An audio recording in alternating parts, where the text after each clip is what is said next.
A long time ago, a king and queen reigned over a large and powerful country. No one knew what their names were, but their son was called Mfe and their daughter Kumashi. And the kids were famed throughout the whole kingdom for their wisdom and beauty. Mfe was only a year older than his sister Kumashi, but they loved each other so much that they could do nothing apart, making most people believe that they were twins. When they began to grow up, the king gave them a house of their own to live in, with servants and carriages and everything they could possibly want. For many years, they all lived happily together, and then the queen fell ill. Knowing that she would not recover, called her husband, the king, and they had a solemn conversation. Promise me two things, she said to the king. One, that if you marry again, as indeed you must, you will not choose as your wife a woman from some small country or distant island who knows nothing of the world and will be taken up with thoughts of her new status as queen. But rather, you will seek out a princess of some great kingdom who has been used to power all her life and understand how it truly works. The other thing is that you will never cease to watch over our children, who will soon become your greatest joy. These were the queen's last words, and a few hours later she passed on. The king was so consumed with sorrow that he would not attend even to the business of the kingdom. And at last, his prime minister had to tell him that the people were complaining that they had nobody to right their wrongs. You must put yourself together, sir, went on the minister, and put aside your own sorrows for the sake of your country.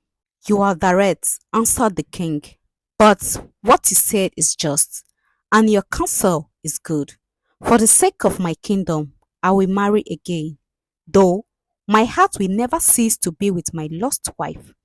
To you, I entrust the duty of finding a lady fitted to share my throne.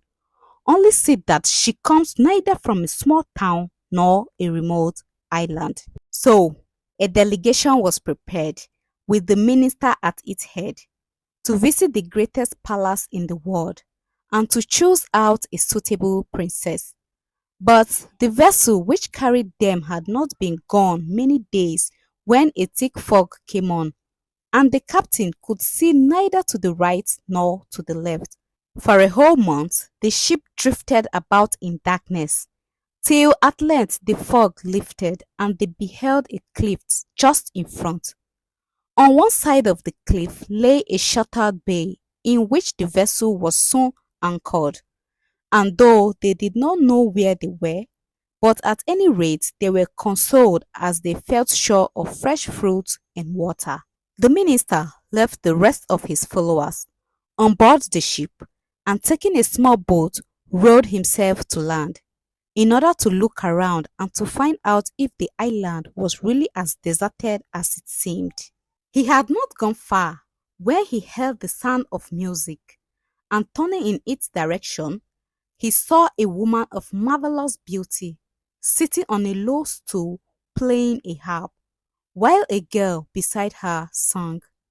The minister stopped and greeted the lady politely, and she replied with friendliness, asking him why he had come to such an out of the way place. In answer, he told her of the object of his journey. I am in the same state as your master, replied the lady. I was married to a mighty king who ruled over this land till Vikings came and slay him and put all the people to death. But I managed to escape and hid myself here with my daughter. And the daughter listened and said softly to her mother, Are you speaking the truth now? Remember your promise, answered the mother angrily, giving her a pinch which was unseen by the minister. What is your name, madam? The minister asked, much touched by this sad story. Zayo, she replied, and my daughter is called Alu. And then she inquired the name of the minister and of the king, his master. After this, they talked of many things, and the lady showed herself learned in all that a woman should know, and even in affairs that only men were taught at that time. What a wife she would make for the king, thought the minister to himself, and before long he had begged the honor of her hand for his master. She declared at first that she was too unworthy to accept the position offered her and that the minister would soon repent his choice. But this only made him more eager, and in the end, he gained her consent and convinced her to return with him at once to his own country. The minister then took the mother and daughter back to the ship. The anchor was raised, the sails spread, and a fair wind was behind them. Now that the fog had cleared, they could see as they looked back that, except for the shore, the island was bare and deserted and not fit for men to live in. But about that, nobody cared. They had a quick voyage, and in 6 days they reached home and at once set out for the capital. A messenger being sent by the minister to inform the king of what had happened. When His Majesty's eyes fell on the two beautiful women, clad in dresses of gold and silver, he forgot his sorrows and ordered preparations for the wedding to be made without delay. In his joy, he never remembered to inquire in what kind of country the future queen had been found. In fact, his head was so turned by the beauty of the two ladies that when the invitations were sent by his orders to all the great people in the kingdom, he did not even remember his two children who remained shut up in their own house. After the marriage, the king ceased to have any will of his own and did nothing without consulting his wife. She was present at all his meetings, and her opinion was asked before making peace or war. But when a few months had passed, the king began to have doubts as to whether the minister's choice had been a wise one, and he noticed that his children lived more and more in their palace and never came near their stepmother. It always happens that once a person's eyes are opened, they see a great deal more than they ever expected. And soon it struck the king that the members of his court had a way of disappearing, one after the other, without any reason. At first, he had not paid much attention to the fact but merely appointed some fresh persons to the vacant place. However, as man after man vanished without leaving any trace, he began to grow uncomfortable and to wonder if the queen could have anything to do with it. Things were in this state when one day his wife said to him that it was time for him to journey through his kingdom and see that his governors were not cheating him of the money that was his due. And you need not be anxious about going, she added, for I will rule the country while you are away as carefully as you would yourself. The king had no desire to undertake this journey, but the queen's will was stronger than his, and he was too lazy to resist her. So he said nothing and set about his preparations, ordering his finest ship to be ready to carry him round the coast.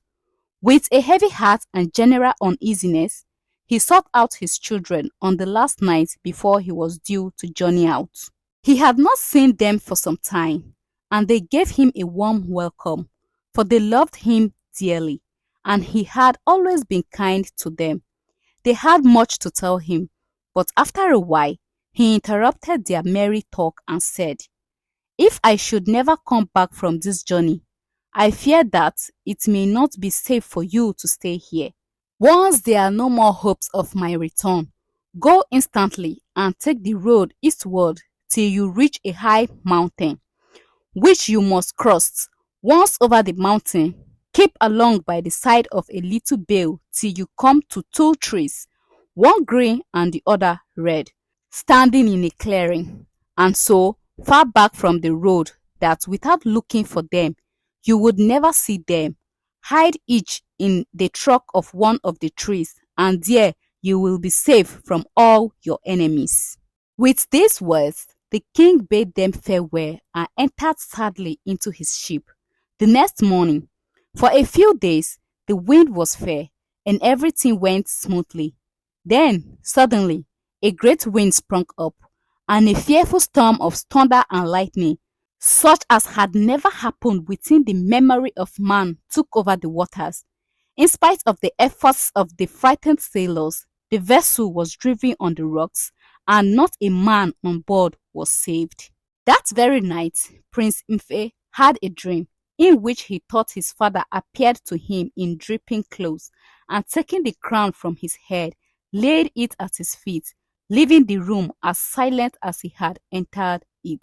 Hastily, the prince awoke his sister Kumashi, and they agreed that their father must have crossed over to be with his ancestors, and that they must lose no time in obeying his orders and putting themselves to safety. So they collected their jewels and a few clothes and left the house without being observed by anyone. They hurried on till they arrived at the mountain without looking back. Then Mfe glanced round and saw that their stepmother was following them, with an expression on her face which made her uglier than the ugliest old witch. Between her and them lay a thick wood, and Mfe stopped for a moment to set it on fire. Then he and his sister hastened on more swiftly than before, till they reached the grove with the red and green trees, in which they jumped and felt that at least they were safe. Now, at that time, there reigned over Jatoaka a king who was very rich and powerful, although his name has somehow been forgotten. He had two children, a son and a daughter, who were more beautiful and accomplished than any national had been before, and they were the pride of their father's heart. The prince had no sooner grown out of boyhood than he prevailed on his father to make war during the summer months on a neighboring nation, so as to give him a chance to making himself famous. In winter, however, when it was difficult to get food and horses in that wide country, the army was dispersed and the prince returned home. During one of these wars, he had heard reports of Princess Kumashe's beauty, and he resolved to seek her out and to ask for her hand in marriage. All this, Zayo, the wicked and heartless queen, found out by means of her black arts, and when the prince drew near the capital, she put a splendid dress on her own daughter and then went to meet her guest. She bade him welcome to her palace, and when they had finished supper, she told him of the loss of her husband and how there was no one left to govern the kingdom but herself.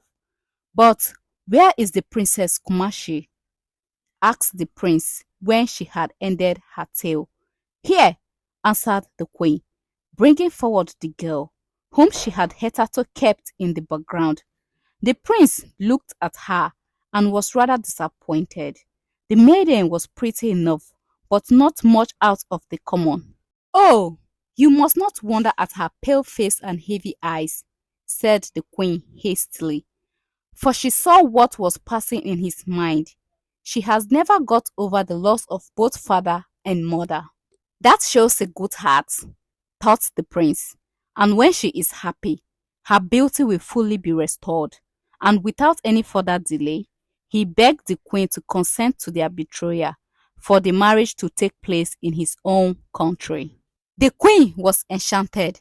She had hardly expected to succeed so soon, and she at once set about her preparations.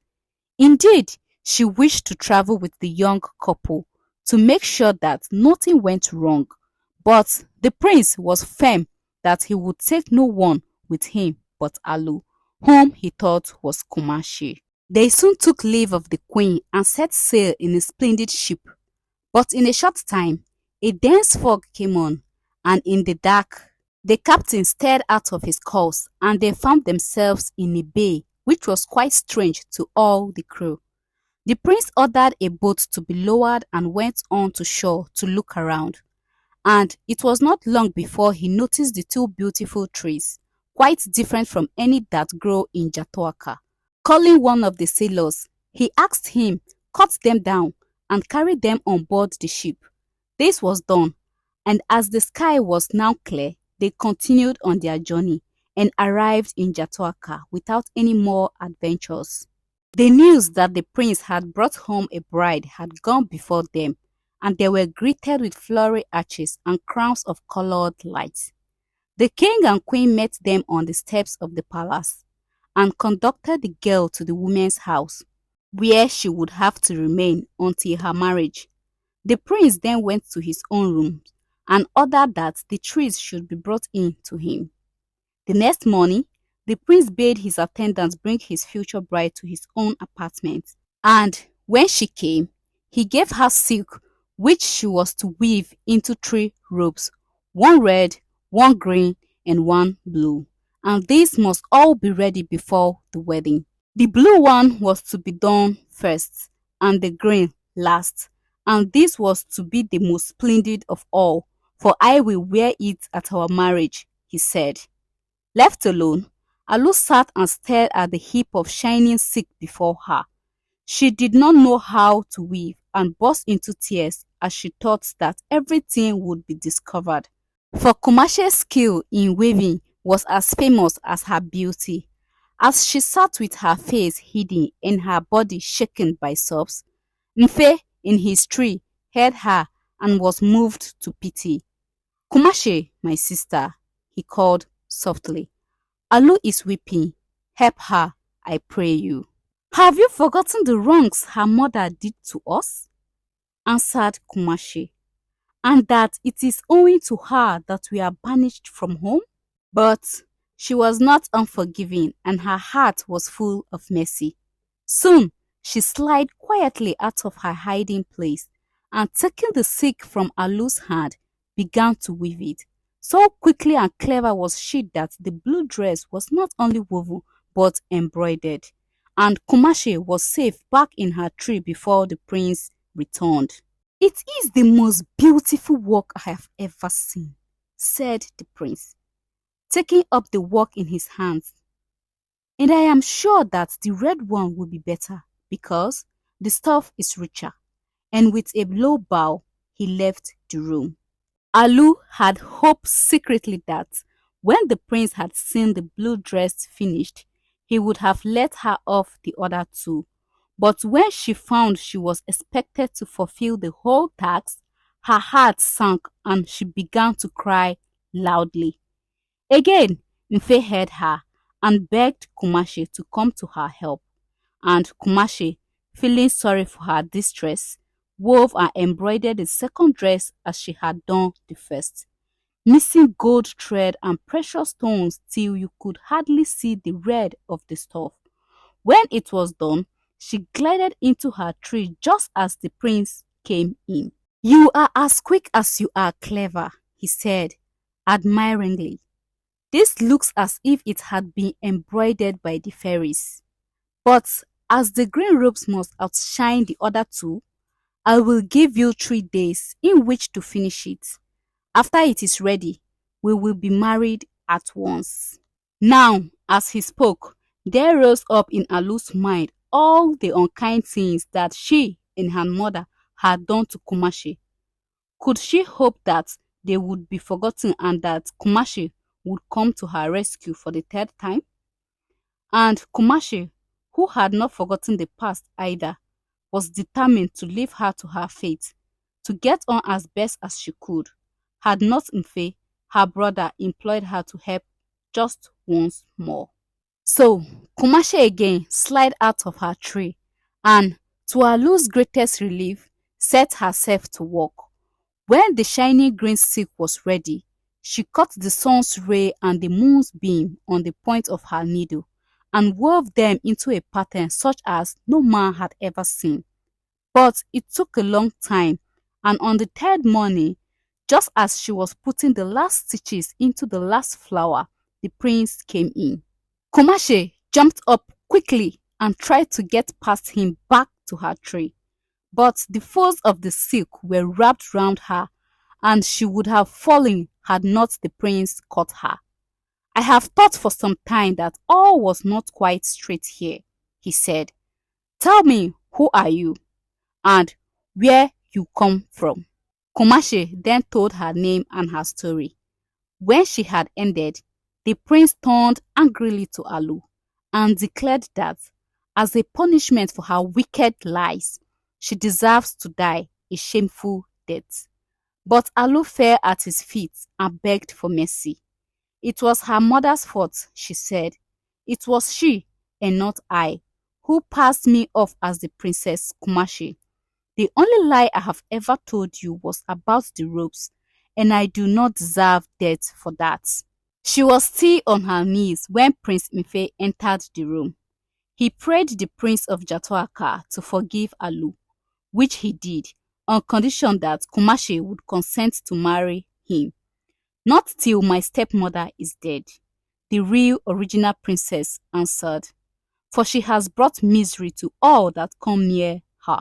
Then Alu told them that Zayo was not the wife of a king, but a Skesa who had stolen her from a neighboring palace and had brought her up as her daughter.